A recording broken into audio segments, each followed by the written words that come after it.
Hey guys, Coach Tim, Spider Cave Studios, Old Torrance, historical Torrance, California, and we're going to talk about what a world-class mindset coach taught me about the recession.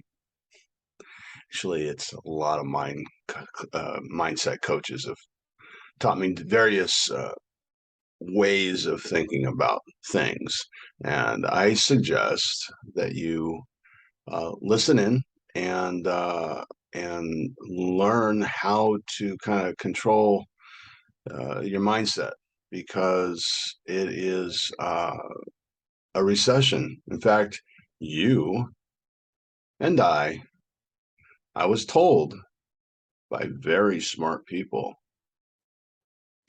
that we are in a recession.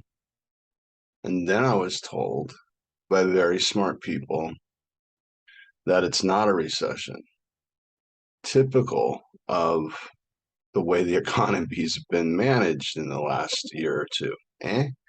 But I digress, and I want to ask you for I present to you for your consideration some words, a string of words: the recession, the crash, the bust, the pandemic, the great reset, the great resignation, the. But let's stick to Great Recession, shall we? Allow me to open with a story. So, gosh, I guess it's about 1984, and I am going to Oregon with my team from the University of the Pacific. From what I recall, they had beaten Oregon, great upset, a year or two prior. So Oregon's looking to get their revenge, I suppose, for losing to somebody they shouldn't have lost to. We were the smallest team in Division One at the time. They was University of Pacific. We've since dropped football, sadly. Um, so this is a very relative story. Is that so I'm excited. You know, I have a little chip on my shoulder because I wasn't recruited by anybody in the Pac-10, and because of my size, right? Literally, a guy from USC told me I was just not tall enough, uh, and picked me apart. So that tears at a person's psyche who's given the better part of his life up until then to a game, a sport, and then to be told that you're not good enough kind of screws with your head. So I'm gonna if we're playing Pac-10 teams, they get an extra butt whooping by yours truly. Okay, that's my attitude. So and I did just that on the other Pac team, 10 teams that we had played. But one thing was very different when we played this particular team. So I'm a nose guard. So I'm either over the very center of the play where the ball's hiked, that's the center, or I'm over the guard, which is next to the center. Okay. It's one of those or somewhere in between. Okay. And so in that game, I think I was over the guard mostly, if I'm not mistaken. And they did this thing where it's called a rollout, where the quarterback sprints away to get away from everybody to open up for to have the space to throw a ball downfield. And they rolled out a lot, and so interesting. But the first play of the game, I noticed something, and it was that the old school '80s uniforms, right? And so you had these half shirts for some reason that became popular in college football, and they would stop usually right below the chest, or some like ours came right down to the belt. It wasn't something that you tucked in. So their uniform was a half shirt, and usually when you look at those half shirt on the lineman types, it was pretty disgusting because you're looking at a big blob of blubber, which was stereotypical of offensive linemen. And not these guys. These guys walked up to the line, and I mean, I'm looking at six packs, and I'm like, are you sure you're in the right place? And and they're all of 6 foot gargantuan types, and so anyway, I get into the first play, and I do all right, but I'm like, I go back to the huddle, and I had a moment. I decided I decided I had to get better. Wherever I was and thought I was, I had to up my game. Think about that. In midstream, I had to up my game and get better. And I did. I did. So let's talk about words that too often trigger us, right? Like recession, uh, inflation, right? These words. So, ego, these are words we don't even think about. Oh, that guy's so egotistical and such a narcissist. And we use these $10 words that are actually defined in quite rigorous definitions uh, in psychiatrist books, DSM-5, but we use them like, boy, we know how to use them, just like recession. Um, so think about this. Labels call something a name, label it, and now it exists. You can call anything anything, right? And you literally, when you create this, it creates something out of nothing, so long as that word's universally accepted. One of the things, so words have power. Misogynist, right? We're in a recession. Inflation. Marriage. Okay, marriage isn't a trigger word, is it? So I'm going to give you an example of, uh, and this is how tight I listen to the words that people use. And then on me, especially from an authority figure. So this kind of bothered my dear old mom. May she rest in peace. I love you, Mom. One of the last dialogues I had with her, and I mean, I have stories with my mom that are transformative in my life, right? Some that she didn't like, it wasn't on purpose, and some uh, that was on purpose. She told me I was special, like all the time, and uh, and gave me those kind of affirmations growing up. This one she's not gonna like. So anyway, she was mentioning something about a friend and her kid, and how they were, she was obviously very impressed with what this kid of her friend was doing, and they were married. And I said, gosh, what impresses you so much about her kids? What is it that? Well, they're normal, just like you guys. I'm like, what? Yeah, normal. I said, excuse me, my marriage is anything but normal.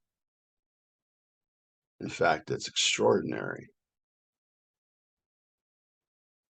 So to me, that was a softball that was laid out there for me to hit and me to gain, massive bonus points with my wife, who was in the same room, and other people. Um, Unfortunately, Mom didn't didn't quite get it, and says, "Why do you always do that?" Sorry, Mom. Uh, so uh, this is from all my trainings and mentors over the years. It's a conglomeration, a mishmash of college football coaching, sports psychology, psychology, NLP, neuro linguistic programming, made famous by Tony Robbins and then sued for using the word later on, true to human nature, and hypnosis, and so on. So let's talk about words. Okay, ego. I can't put ego into a box. Can't do it. In fact, I've never heard of anybody having an ego and who was very egotistical and going in for ego surgery. Have you ever heard of that? Oh man, my ego's out of hand. I gotta go get some surgery and have pieces of it removed. Why? Because it freaking doesn't exist. That's why.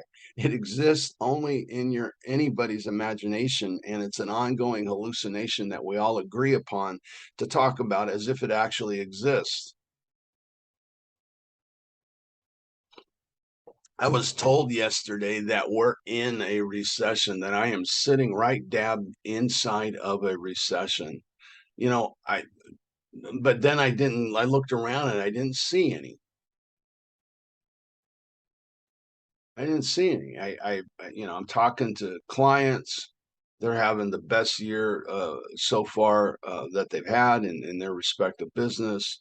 I'm busier than a bee in my business. My partners are busier than a bee in their business. But I'm kind of curious. I want to go into this recession, but I don't know. Is there a special door or key to get into it? How do I do that? How do I be in the recession? Of course not. It's a construct. It's an abbreviation. It's a shortcut to thinking. And in these times, we need to be careful about what we let into our head. So, words have meanings, yeah, but only if accepted by the receiver. I've had some economic and finance training peppered with probability and stats from my good old college. So what's a word?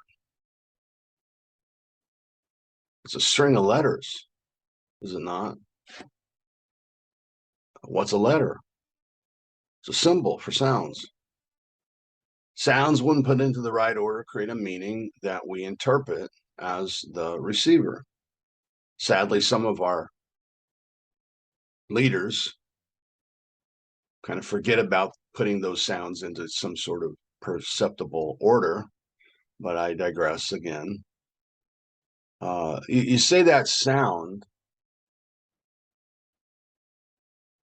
in a certain cadence or volume,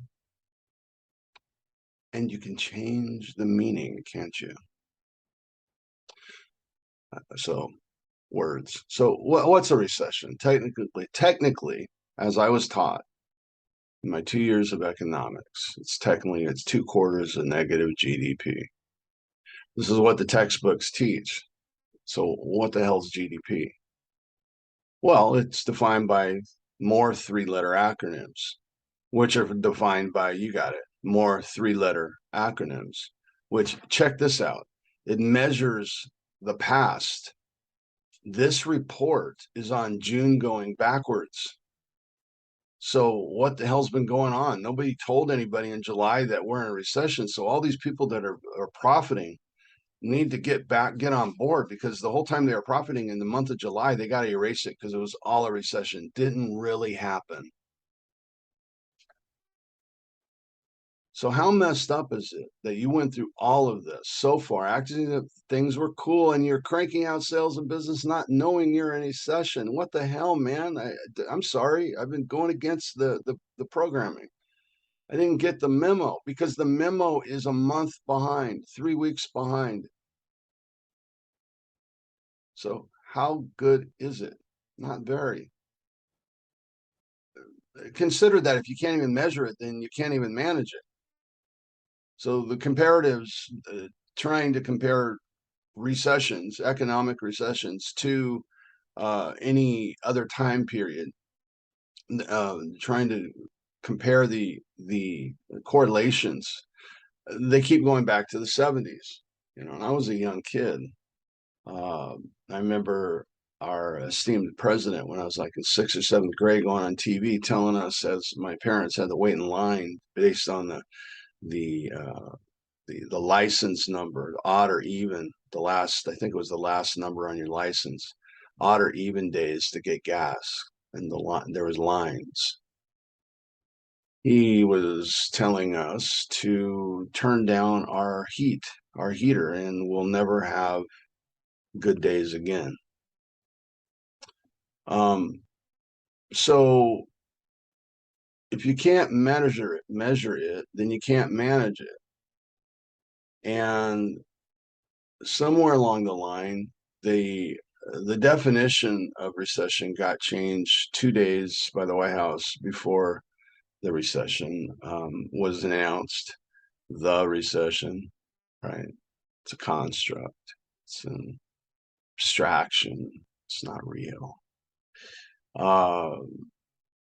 So they gaslighted. But they're not the first. They also gaslight through Wikipedia, who changed their document several times. I think 17.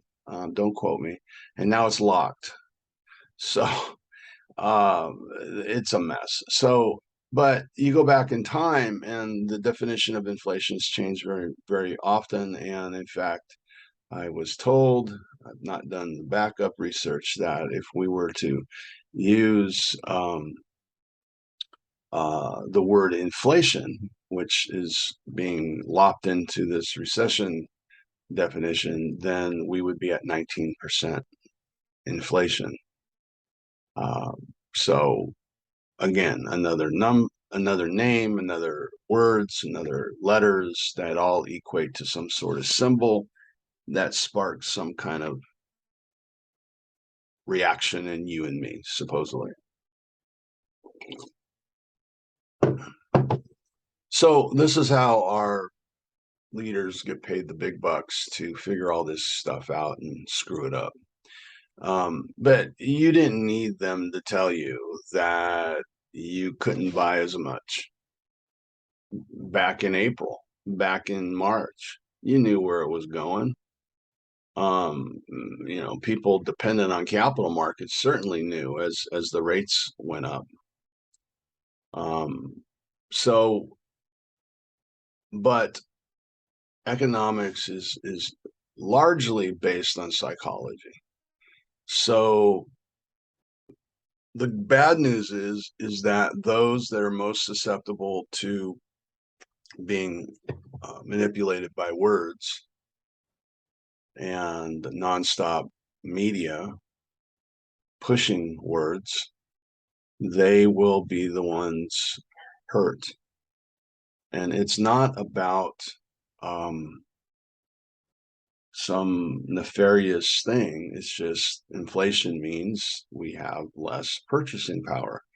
Okay, so how is that bad? Well, then you have to raise prices.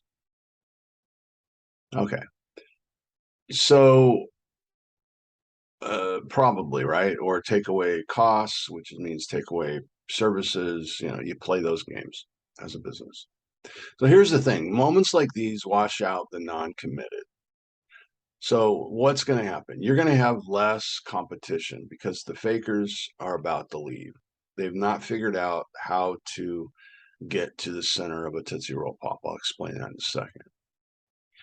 Many of the non-committed went through time without a plan, and worse, too many have no idea how they got here, right? Real estate agents are great at this, but it's just obvious with them. But you see businesses across the country that don't have a way to get from A to Z, to get from the first yard line to the goal line. They don't know how a sale happens. So let's look at this, okay? I'm going to give you a few examples that I teach. One is Tootsie Roll Pop. What's Tootsie? How many licks to get the center of Tootsie Roll Pop? You remember that? All right. So to get to the center of a Tootsie Roll Pop, you got to that was the old commercial, and I'll show that in this, but that's where I steal it from. And lick, lick, lick, right? And a lot of times we do that.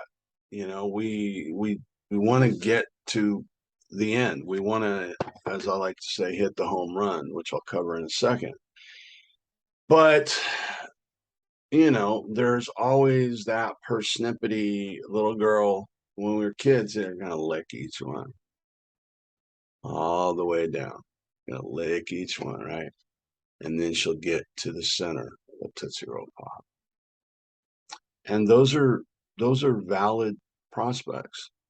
And a lot of times, um, we might ignore them. Might not give them the love that they deserve as prospects because they're not going all the way as fast as we'd like. We want the ones that go.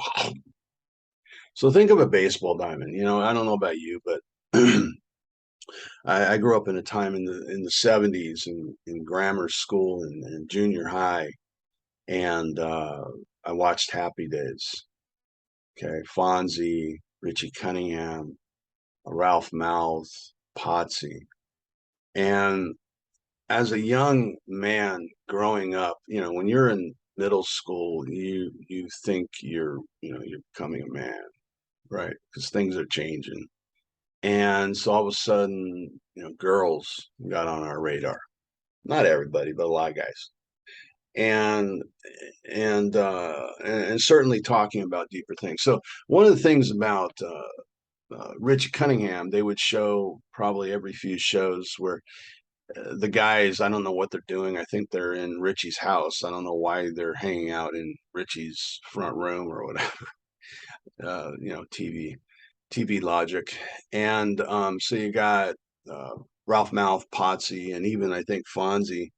And in walks Richie, and he's singing, "I found my thrill on Blueberry Hill," right? And they're like, "How'd your date go? How'd your date go?" You know, the two guys, and Fonzie's sitting there going, "Whoa," you know. I always wonder, why isn't it Fonzie, who's Mr. Debonair and suave, the cool guy? Why isn't he coming in from a date? But and it was Richie. So how'd you do? How'd it go? I got the second base. What's second base? Well, you can go through definitions, and there's lots on the internet now, and they range from very G to some that I've read that are very X, um, and in between. I'm going to use my model and try to make this safe for TV broadcasting. The baseball diamond was so first base was a kiss, second base was a French kiss, third base is getting a little bit touchy feely, and third or home run was or the home base was all the way, or in the way I like to say it is it's marriage, right? So think about this journey as the marketing journey, right? So somebody contacts you, or you find out about somebody and you have a conversation, and maybe that's first base. It's a you know, it's a decent journey, beginning of a journey to home base, but it has to start at first base. But what most of us think of is we want to hit a home run, right? Or let me just be crass, we want a one night stand without ever courting the prospect. Now, sometimes that works, right? They just come, I need to buy. Now, if you have a complicated product, that's a recipe for probably disaster, because I just want to buy, give me the information, let me sign up, here's my credit card, and boom. And now they are not getting the next day they don't have all the benefits and features that you supposedly promised, right? Which is usually more in their head than it is. You promised because you didn't have time to promise. You didn't court them. You didn't even ask them out on a coffee date. So first, second, and third base are the get to know you phase. That's the text messages. That's the that's the newsletters, the emails. In old school marketing, they call it the rule of seven. People need to be touched. If they're certainly interested, they need to be touched 7 times. And that means they read it. That doesn't mean you send it. That means they actually consume it and are interested. Now, that number may be higher these days in the world of ADD, where we don't really pay. Microsoft has said that we have the attention span of a goldfish. So, so we need to echo. I call it echo marketing. We need to echo our message. That's retargeting. That's repeating. We could repeat the same message over and over again. And the reason you could do that and not worry about it is because they probably didn't see most of them. But you can also put your messages into a sequence. If you've done any sort of auto response drip email marketing, then you know the idea of a sequence. Letter 1, letter 2, letter 3, letter 4, letter 5, letter 6, letter 7, letter 8, letter 9, etc. Right? And there's another process that you can pick apart. Right? If you already have that, how do you change it to make it better? Right? You got to get better. Because that's the one thing. There's only one thing we could take from and meaning from the word where the powers that be are declaring the recession, and that is that it's a time to change. It's time to get better. You just got lined up on the defensive line like old Coach Tim right here, and you saw a bunch of gnarly 6-pack abs and big old 20-inch arms pointing right for you. What are you going to do? You better get better. And that's exactly what I told myself in that story. It's a true story. I'm like, it's going to be a long ass day if I don't up my game like now. Kind of the whole point in playing a sport is to get better. And, I would guess that probably part of the point for you to be in business is to get better. Yeah, it pays your bills, it pays your income, it pays your investments, puts your kids through school, puts your, all that good stuff, takes care of the family, all those good things, those logical things. But, you're a competitor and you're wanting to get better. So get better. Part of getting better is getting better in your mindset. So, the baseball diamond. The baseball diamond is a nice little analogy for how to get to home base. Home base is marriage, right? That's where you sign the contract. But you gotta have ways to get there. So we have this sequence of emails. Well, what about a sequence of SMS, automated SMS texts? What about a series of a sequence in your retargeting, retargeting, tomato, telling stories, right, through these sequences, to go to the next level. What about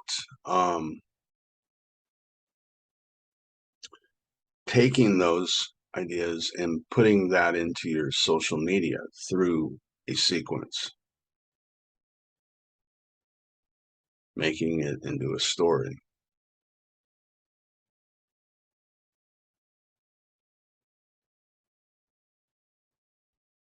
that would make you very different than anybody else in your market. How do you improve these sequences? Learn how to tell a story.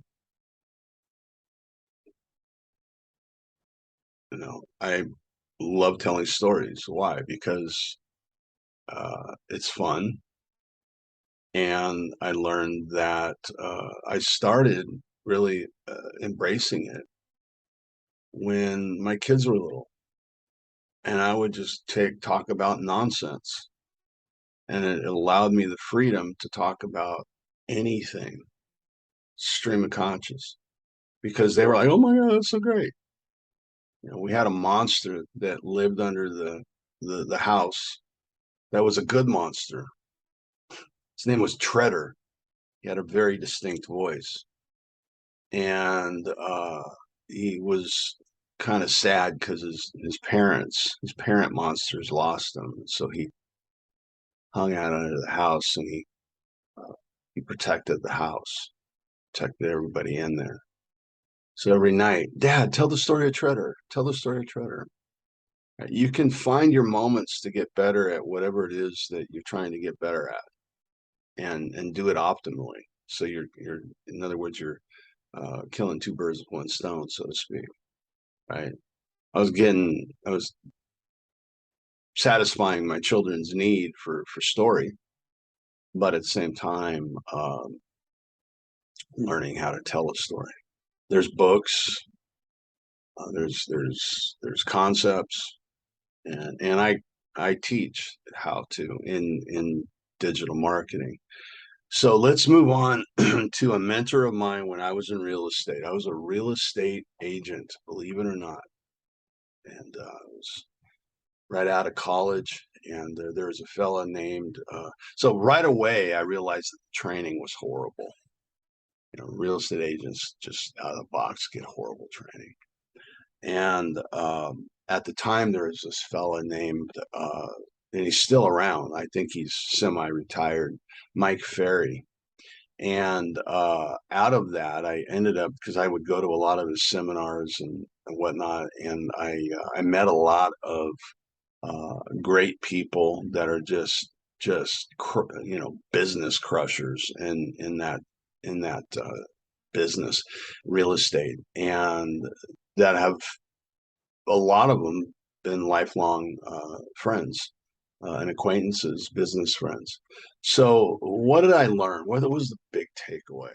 Well, Mike taught by really dumbing it down. Okay, I don't know if you know this or not, but when USA Today newspaper came out, it was revolutionary. Uh, it was colored ink. I think was the first time ever. But the big takeaway from it was, and this is in the 80s, early 80s, I think, and mid 80s when they came out, and it was delivered.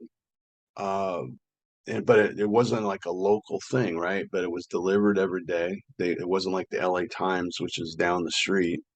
Uh, and I'm still not sure how they delivered it, but it was breaking new, it was forging new ways of delivery. But the big thing that was in it was written to the level, a sixth grade reading level. And on purpose. That was the revolutionary part. Mike was kind of like that. He would talk and he would go, and he was big on scripts, okay, which I kind of disagree with. But anyway, his point, I don't think, was to use scripts, but not to be afraid of them. And so as he went through his talk, he would go, "This is what I wrote down. This is what I wrote down," and he really kind of made him a man of the people by doing that instead of being so polished and whatnot. Now, the dude was, and still would be if he was still working it like he used to. He was the number one real estate trainer on earth, right? And when you saw him drive away. He drove away in his, I think it was a Rolls-Royce limo, taking him back to Newport Beach. The guy knew what he was doing. So anyway, this is what he taught. This was the big takeaway from Mike. And Mike said, look, he was big on door knocking. He was big on door knocking. Go out and knock on doors. All right, if you're a realtor, that's your prospecting.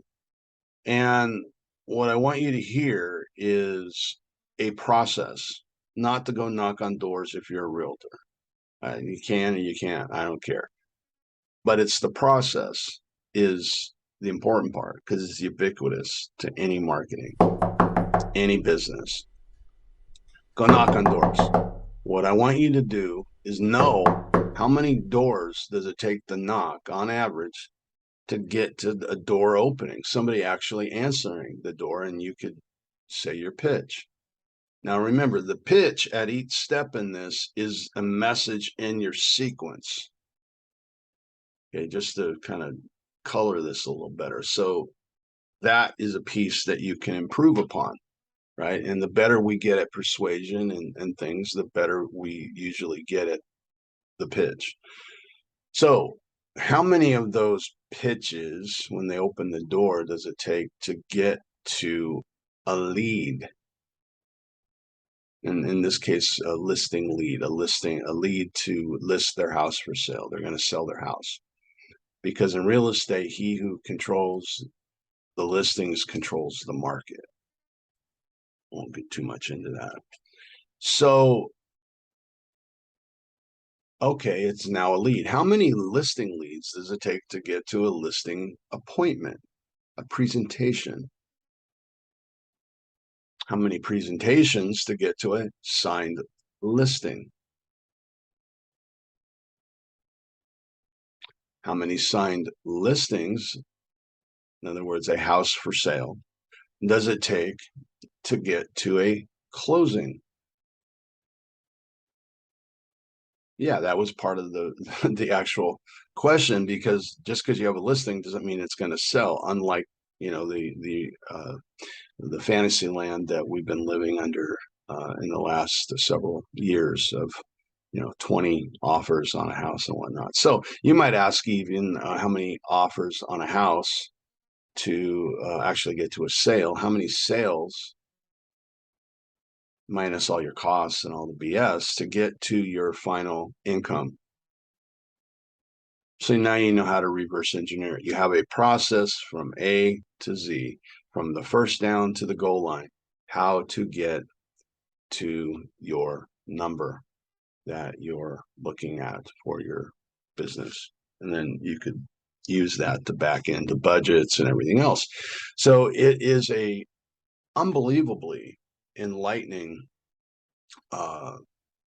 process to get to not just income, but using that same methodology to get to a lot of final answers that you might need to in your business. So if you change a step in that process, then it changes a lot of things. If you change the pitch in the listing presentation, in this case, right? Or if you're you know, I work with cosmetic dentists and cosmetic non-surgical aesthetics. And a lot of times it starts with an initial consult, right? So they come in and they get a consult. If you change that initial way that you consult in your process, then perhaps you can increase the conversion into an actual patient, right? And I've consulted with doctors on, you know, if you just using some of the very simple things that I know that I've learned through my years of sales, years of persuasion training, that you can use to stack the odds in your favor that they're going to want to come back, and they're going to want to come back and get the full Monty as it is versus the cheap version. Okay. So there's ways, and so you can add that as an example into your presentation. You can add that if you're going back to the original Mike Ferry example of real estate. You can add those things into your pitch, into your listing presentation, into the part I left out was the subsequent negotiation once the offers come in, into the process of managing the escrow, uh, as it is in California, or the what do they call it in other states? The Not the closing, the I can't remember what they call it, but it's similar, and it's managing all the BS, the title, the insurance, the loans, etc. So what in each of those you can be influential instead of just waiting for what happens, which might be important in today's world of in today's world uh, of rates and different things of people trying to uh, get loans done, and that's a big deal. You can use different things that have to do with mindset, different communication levers to increase the likelihood of that thing actually closing, because you haven't seen it that much in the last few years, but man, let me tell you, as an ex-realtor, nothing sucks more than to go all the way to the goal line and then it to fall apart. So change a step in the process, pick a process, know it, and know if it works. So are you doing what works? Or is it probably it does, right? But it's just not as optimal as it can be. So if you send email, send an SMS, maybe a phone call, and even a direct message, in their social, right? In LinkedIn. And people use these things. I email to an old client. She's on my list, been on it forever, and she reaches out to me through LinkedIn yesterday, looking to get back to some digital marketing. Why that? Well, because probably my emails aren't getting opened because they go to track into not what do they call it? The virus or whatever section and of your email, and that's just what's happening to all of our emails. So that's why the echo matters, right?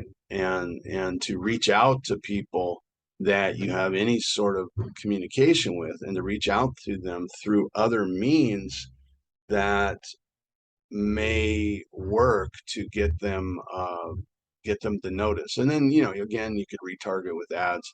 I call this echo marketing again, which plays on the rule of seven, makes up for the collective ADD of the swipe habit in all of us.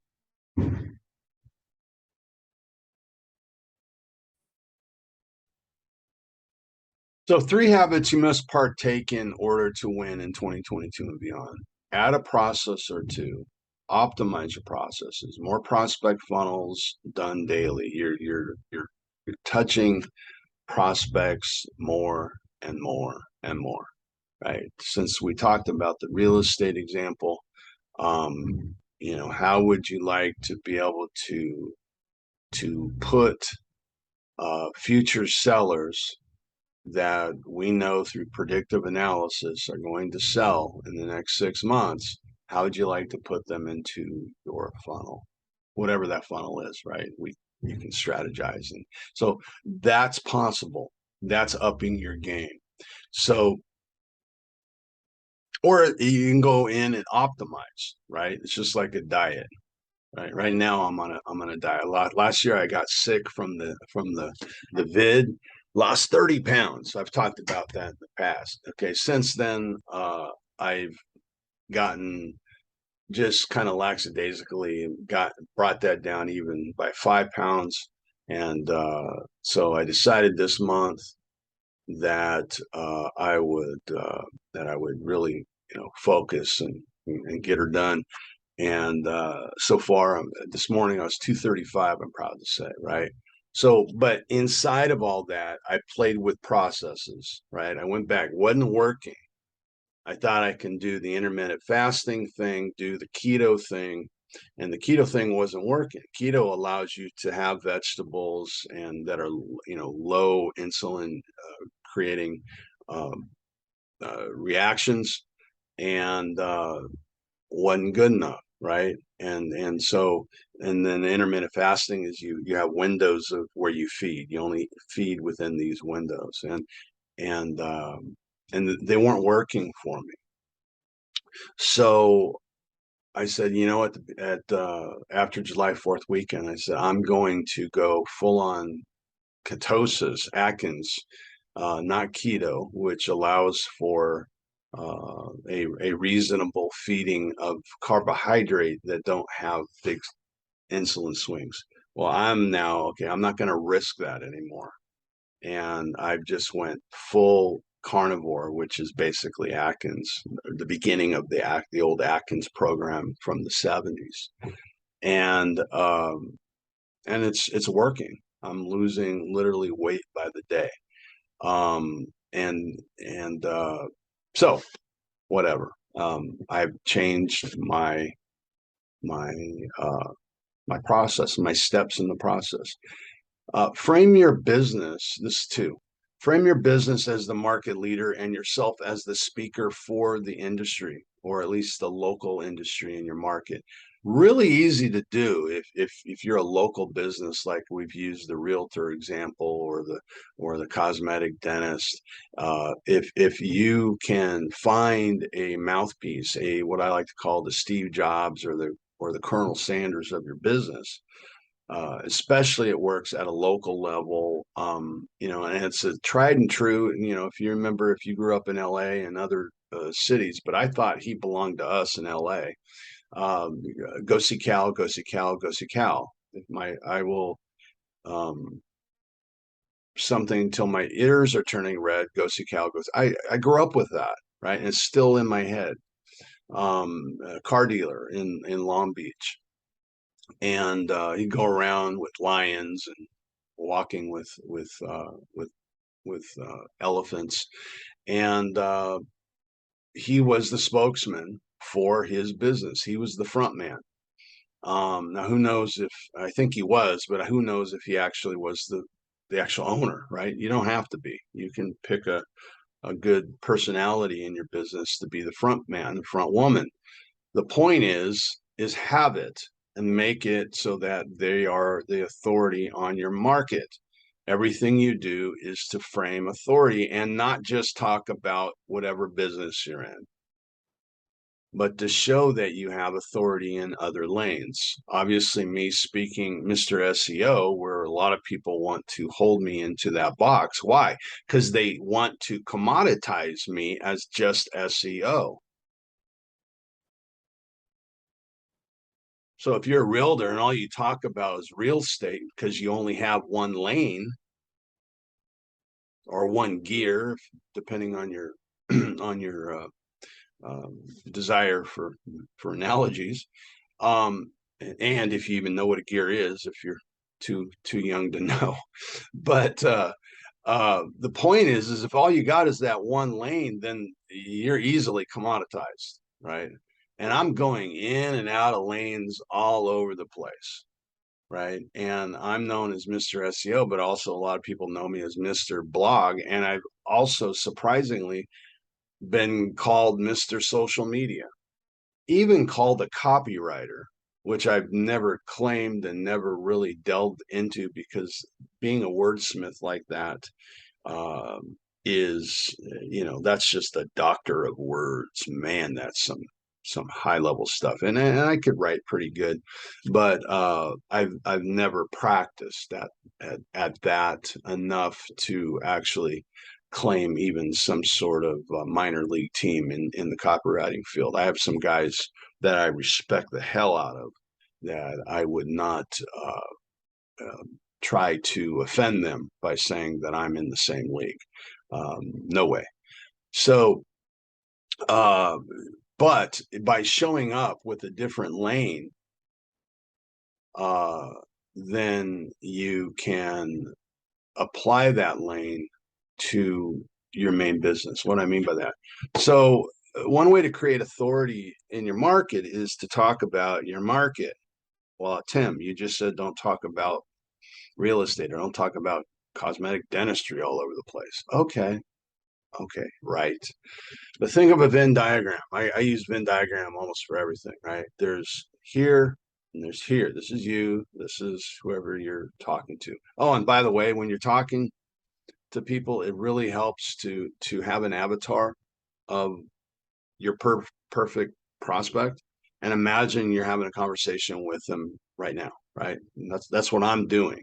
I have my avatar behind this camera, and I'm speaking to the avatar of a perfect uh, audience, right? Exactly who I want to talk to. So have that. It makes it more personable, and you could talk to them, and so they feel like you're talking only to them. So when you do this in this Venn diagram, and they're here, you're here, and in the middle is where your beliefs, values, ideals, aspirations all come together. Okay, and that's your market. That's the 1/3, right? Dave Lacani taught me, one of my mentors taught me a long time ago.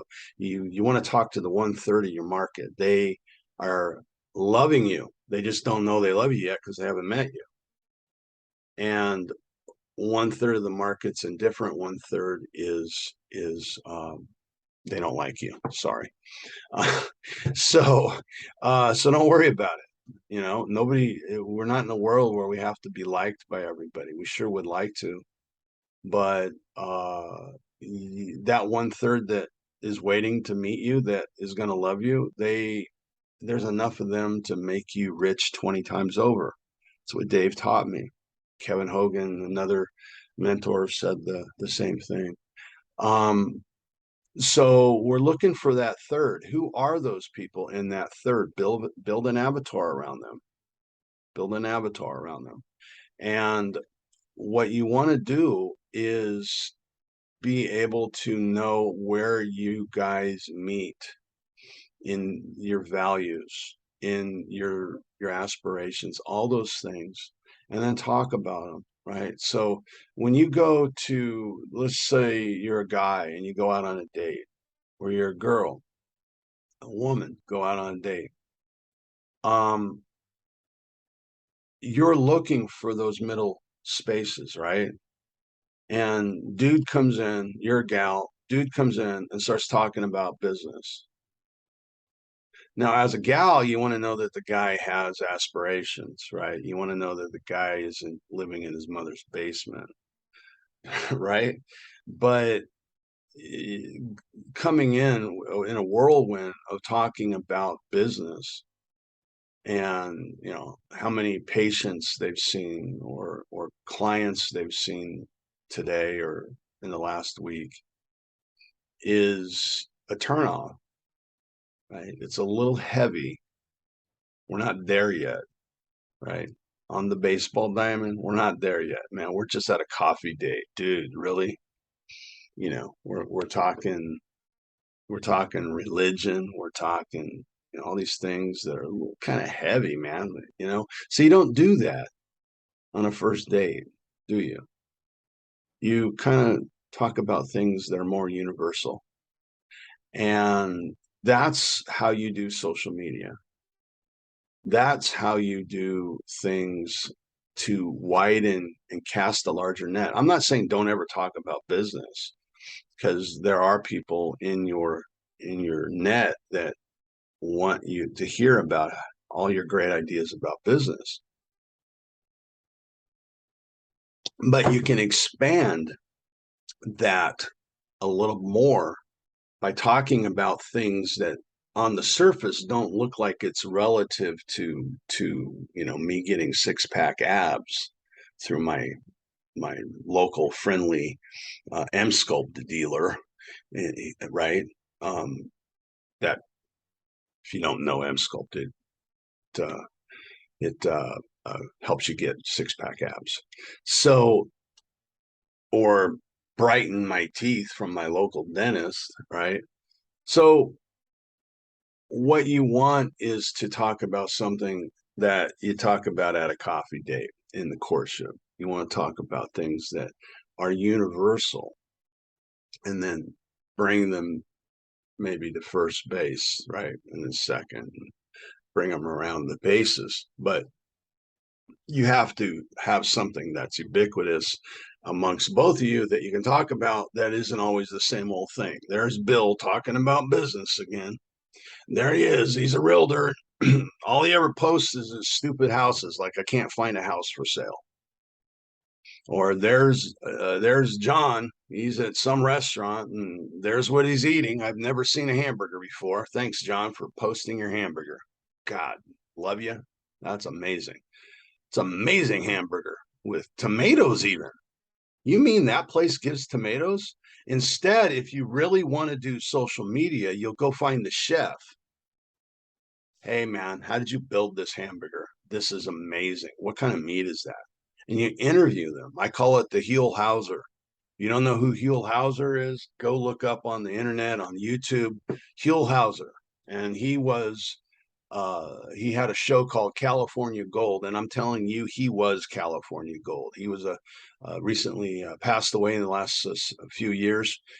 He would just go from place to place in California and point it out and say, and show how it has historical, usually significance in our state. It matters and why. And he would let the people who curate the place or take care of the place to explain it. He didn't even have to work that hard.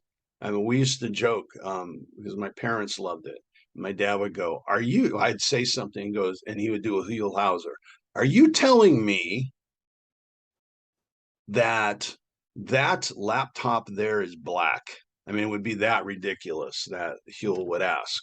But he would ask stuff like that. And the guy, oh, yeah, it's black because it blocks the sun or whatever, right? And the point is you don't have to be Mr. Perfect or Mrs. Perfect at the interview process. You just got to ask a couple questions, and they're so excited about their business or their whatever it is that they are they're going to be the show. You don't have to do much work. You don't. You just kind of listen and ask the next intelligent question, which doesn't have to be that intelligent. That's up to you. I've always thought, if you like example, and realtors are so perfect because the local thing comes into play, but bring in you actually have the homeowner do the talk about the house, because who can sell the house better than somebody who actually lived there and invested in it every month in their expenses. Problem is people don't want to trust their clients to do it, and a lot of clients may not want to, but it sure would be a nice idea. And you could do the similar things in describing the area. Go to the local principal, ask them, why is this school such a big deal? Why is it? How's it help the community? Ask one of the city council members. I ran into a city council member the other day walking out of the market, and I introduced myself. He acted like he knew who I was. God bless him, he's a politician. But I told him I knew who he was, and thanks for his hard work and whatever, and let him go on his day. But the point being that you can ask guys like that. Everybody's excited about their own business, and to ask them, see, this is where you make sure that your phone's unplugged when you do something like this. So anyway, sorry about that. And so here's the thing. You don't have competition at this, right? I don't have competition at what I'm doing right now. I really don't. And the cool thing about it is I wrote this up um, because it has a lot of more. This isn't just some island. I'm a content creator. I'm an expert content creator. I doubt you'll ever find anybody better at being able to create content. And one of the reasons is like a good writer, I have lots of lanes. Guess what? So do you. But you only stick in. I got to stay in my realtor lane. I got to stay in my dentist lane. They can't see me. I have an old client. He's old because he sold the business, and he is big into long biking. Long distance biking, and but he was always in pictures as you know, he's a superhuman doctor. But why not? I have another doctor, and we're questioning, and it's a legitimate question in his case, of he has lots of videos where he is a drummer. And he's just crushing the drums. I mean, just killing it. But he lives professionally in a very, very rigid professional world that being concerned about just being a guy who's drumming is, I think it's great because it humanizes him.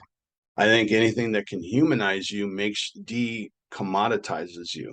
The thing is in his space, he's there's no competition. There's really not a lot doing that have the many lanes that he has. He has enough lanes that he can get away with it without showing more lanes. And the lanes he has are professional lanes. So, but there's not a lot of people that do what he does. But there's probably, if you're listening to this and made it this far, there's probably a lot of people that do what you do. Yeah, but nobody does it better than me. Okay, why? Why doesn't anybody do it better than you? Are you demonstrating that? If you're saying it, then, okay, great. That's better than nothing. But demonstration is better. Just to say I'm the best because I've sold 90, jillion widgets more than the next competitor. Okay, I guess. Nobody cares anymore. And everybody knows that anybody can say that on the internet. So prove it, which means what I just said, demonstrate it. And so demonstrate it directly or indirectly. And through socials is my point, you can do it indirectly. And it just, the dust of expertise falls off you. And here's the other thing, expertise, authority is cross-contextual. We automatically think, I have a thing, and I'm kind of going off, but listen to this. This is important. I know some guys that are really good, like the best in the world at what they do. Think about that. How big a deal is it when you're the best in the world? Nobody can touch you with your expertise. Now, not all of them, but some of them, you go to them and you ask for advice on marriage. Bad idea. Bad idea. Don't get advice on marriage from them. But we automatically think an authority is ubiquitous across all contexts of life. It's natural. So take advantage of it. So if you're over here and somebody, if you're getting audience on the internet, in YouTube, your website, and there's views and there's people commenting and the fact that you're even saying anything on, you're on Facebook Live or whatever, you win. Why do you win? Because nobody else, your competitors aren't doing that. So they lose. Now, eventually, they're going to start risking because they watch this video and they're going to increase and up their game. So maybe they'll start doing videos. So now you have to up your video. So how do you do that? Well, you have to realize the things that go into building authority. If you want to get a mind-blowing thing about authority, I did a video on SoundCloud.com. I'm sorry, it's an audio, SoundCloud.com/Tim O'Keefe, and look for the Chase Hughes video. And he talks all about authority and just how we humans easily acquiesce to perceived authority. Authority is not hard to get. And it's like I said, part of it, a large part of authority is showing up. Just show up. Oh, there's a video of Sue. Let me watch that. Oh my gosh, she must be really, really smart. Sue could be dumb as a doorknob, but because she was able to string a few words together and look good and say a couple things in a 1-minute video, she must be really smart, really an expert, right? Because why? Because there's nobody else there. Nobody else there commenting on whatever her subject was. So by default, she wins. That's what I mean by that. So look into authority, guys. It's powerful. It's unused, and it falls under the digital marketing sort of split personality of marketing. I call it. One is the SEO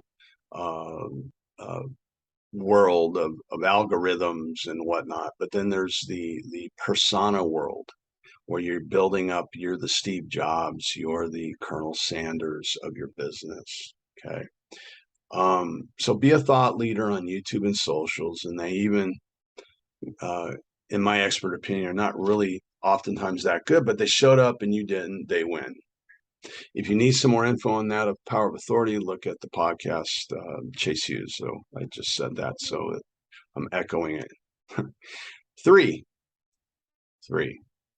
nonstop content. Write a book, write blogs, do videos, graphics, memes that frame you as the expert in your field that resonates with your market. I have a meme that is on a chalkboard that says something to the effect, if you want to elevate yourself, then quote yourself, something to that degree. Put up your own quotes. I know it sounds egotistical, it sounds whatever, especially, okay, for some psychological trickery. Put up quotes from very well-known smart people in areas that you care about, quotes that you care about, and in between there put your quote, and now you're amongst geniuses, so you must be a genius. It's that easy. There's other things that you can do and certainly should do, but that is an example of really hijacking the brain. So again, go back to the Venn diagram, or directly or indirectly, that targets who you want. The wider the net, the less meaning. So why Dave talked about the third. Pick your third. Right. And it doesn't have to be a harsh third. It could, if you do the Venn diagram, your avatar is somewhere in there that's probably palatable to you, and you don't have to pretend that you're somebody that you're not. Okay. And by doing that, you don't fall into the commodity trap. Okay. You need to be a savior. And oftentimes in these markets. Now,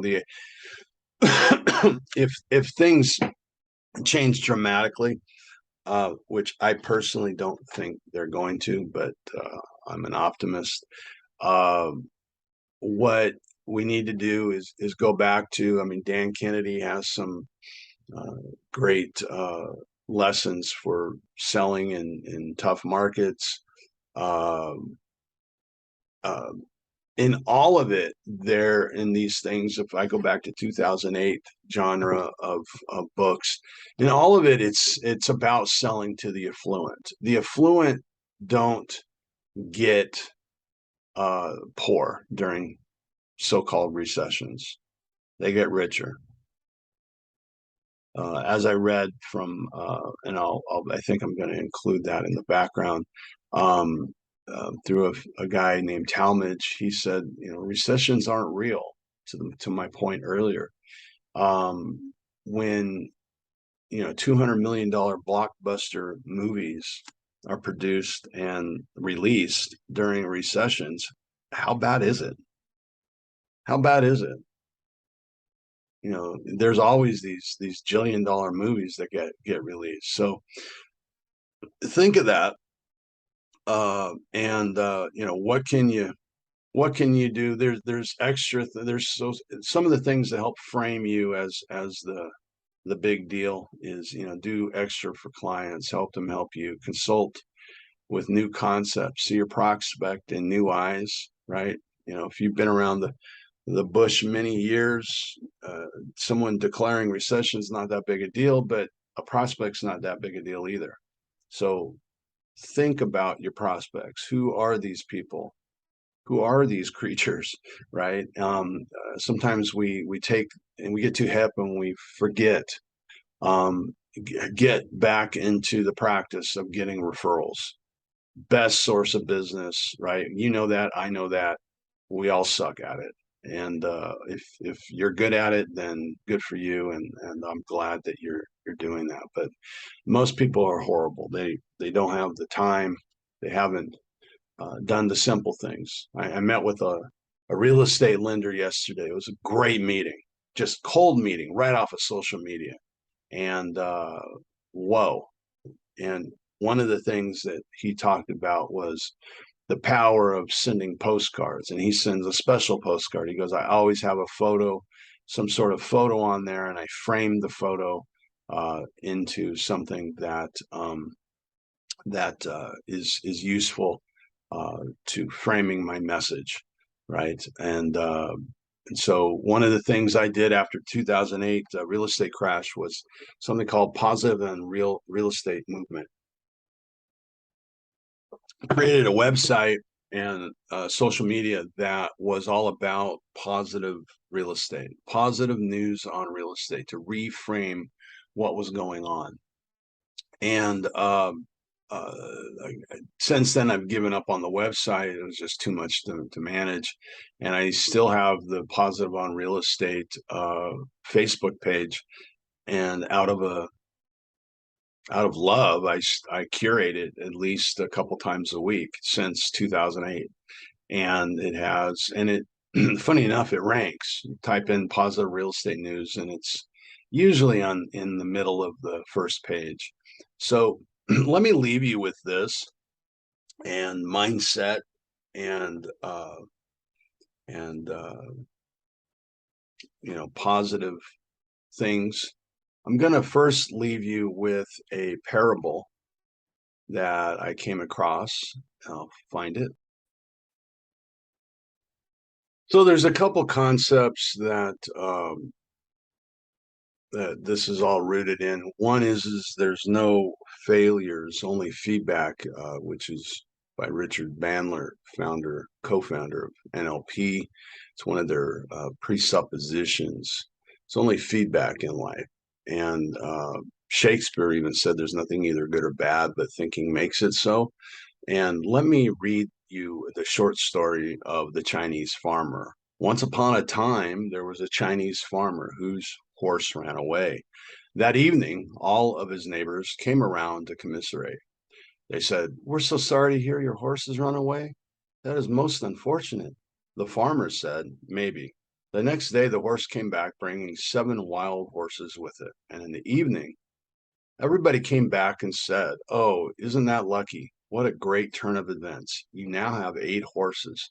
Farmer said, "Maybe."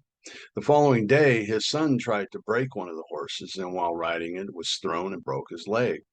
The neighbors then said, "Oh dear, that's so bad." And the farmer said, "Maybe."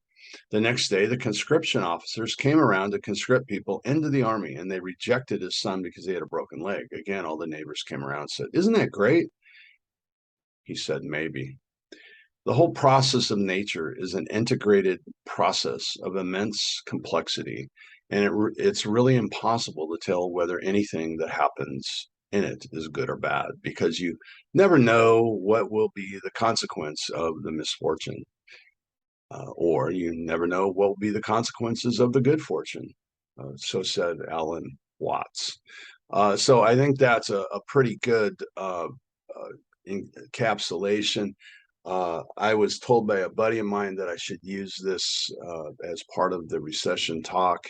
So here I go. I'm going to talk to you about an experience that I had, um, and reframing the meaning. I've told people last year, literally, I'm on my 1 year anniversary of having the dreaded COVID. And I look at that really over 30 days, but probably laid up for 3 to 4 weeks, uh, as a transformative period in my life. I'm thankful for it.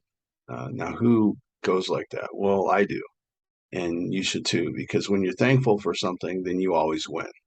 You're always coming from a position of abundance and never scarcity. You can't be thankful for scarcity, right? It always presupposes that you're in a place of abundance. So I tried my best to practice that. And as part of this mindset stuff, I practice directed questions, which I'm not going to get into, but these are all mindset stuff. Like how one good question might be, how can I profit from the perceived changes in the economy? That might be a good question. How surprised will I be when I get my next deal in the middle of this great economy or this changing economy? One thing I want to throw in before I forget is I used the word the recession. Recession is bad enough as it's so abstract, but then you say the and you put the in front of anything. The SEO, the social media we did for you. It takes an abstraction and makes it even more rigid in concept because you said the. So when people say the, and then even worse, great recession of supposedly '08, it kind of solidifies the concept, the program, the etc. So anyway, when I was a little guy, we went camping lots to this campground up in the local mountains, and it had a pool, and I was like, sixth grade, probably fifth grade. And my brother, 2 years younger. And we were excellent swimmers. We were those kids that, they threw in the pool when we were in diapers and we were, forced to swim kind of thing. So we're excellent. We surfed, we body surfed, we lived in water in the summer times. And so we loved the fact that they had a pool. And so we would spend, when we were camping, we liked to be in that pool maybe a couple hours a day while we were there. And we got into competition because that's what brothers do. And you try to stay underwater. We would compete on laps. I always had the upper hand because I was older, but my brother's a hell of an athlete, so he gave me a run for my money oftentimes, and so we would see how many laps we could do underwater, and then also how long we could just duck. Right, we're standing up, but we're ducked. So to come out of the water, well, all we got to do is stand up, and we'd stand in the water and see who loses first. Right, whoever goes up first loses. Right, so we would do that, and man, you come out of that thing just trying. You've done that, right? You're trying to get the air, right? But there is no air. It's like running sprints in football after practice, right? Already dead tired. Now you got to run sprints, and you go all out, and you're trying to get air, and there's no air. Okay. Um, So that was sort of the thing that I had when I had the dreaded bid. I kind of couldn't get air. I'd walk the short steps from my bed every morning to my couch whenever it was I got up. It wasn't very far. I was exhausted. I'm like, what the hell? I was frustrated, right? So this thing saved me, just like it saved me. This story could be called The Foam. And the foam is, so I'm at Manhattan Beach Pier, and probably seventh grade, and the waves are pumping. They're breaking uh, like mid pier, right? And then you have outsiders, and these waves are really nicely made for body surfing. Usually body surfing locally, you're doing what we call shore pound. You're doing body womping, because if you catch the wave, normally you're going to be pounded into the sand. But you get a nice little, down the wave thing, sideways kind of thing along the face of the wave, like you're supposed to. Well, they had those like you see on TV and in the magazines in the middle of the pier, and there are no body wompers. These are the waves. So I'm like, go out there. They're cool. I'm gonna thrash the waves, right? And I get into this wave, and it's just perfect. I'm going, and it just closes out. I thought I was going to go down the face, and it just jumps up, crashes me down. I get thrown to it's pretty deep because it's the middle of the pier. And I get thrown down to somewhere down below. And I don't know where the floor is. I don't know where the sand is. I don't know where air is, most importantly. And so I look around, and I look up, and through the real fuzziness, I see sunlight. So I'm like, all right, start swimming. Done this a million times. I'm not going anywhere. What the hell? You ever done that? You swim and you're not going anywhere? And so I'm like, oh, it's the foam. Because every once in a while, waves will, because of tides and stuff, will bring in foamy water. This was the worst I'd ever seen it, where you literally can't swim in it because it's just literally bubbles. So I'm like, oh, I kind of went into panic mode for a second. And I'm like, oh, if you panic, you burn out the air, excuse me. I learned that with my competition with my brother years earlier, right? We learned to not panic. There's no way that you can die here. All you got to do is stand up. All you got to do is stand up and get the air. Go where the air is, right? And the air will come eventually, I decided. I realized it's a tide. It goes in and goes out. We just got to wait for the damn thing to exit with the next set of water, and I'll have water to swim in. So don't panic. Just so I went all zen and waited. I'm like, all right, it's probably time. And I did one of these so I don't burn a lot of energy, and I felt real water, not bubbles. I started swimming, and man, when I came out, I was like a whale. You ever see whales just? And I'm like, and I was breathing in air, trying to, but eventually it came. Just like with the COVID stuff, I figured it out. Oh, you have nothing to panic about. You've been here.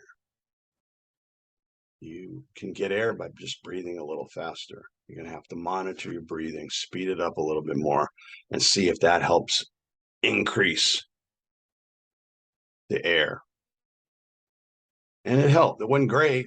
It's still bad, but it was better. And I realized I was in control. And hopefully this talk has made you feel more in control of your future, because you really are. You really are. Don't listen to the people that want to make you dependent on their way of thinking. You think the way you think, that brought you to the dance. And if you need to change your thinking, then change it for the better. Not that you are a victim, that you don't have any sort of ability to carve a path for your future. So hopefully this has been helpful. This is something, again, that is showing a little bit of a wider lane than people might want to box me into. I cannot be boxed. So, hey, listen, enjoy. Hope you kick butt the rest of 2022 and 2023, and you do a lot of sales, you do a lot of patients, you do a lot of customers, clients, whatever it is that you do. Just if you're going to be the Colonel Sanders, be the Colonel Sanders, and do it in a way on purpose that works. And some of this stuff hopefully has helped you. Listen to the Chase Hughes interview. That was great on authority. And if you really look around at the so-called authorities that are out there, they're really not most out there on YouTube that are getting or Facebook or whatever that are getting the attention really aren't authorities. They're just they're just salespeople trying to sell another deal. Okay, be on purpose, and I hope you just crush it the rest of this year and going into the next year, and as long as you want to. All right, this is Coach Tim out. Let's take care of the second half of this year and just crush it.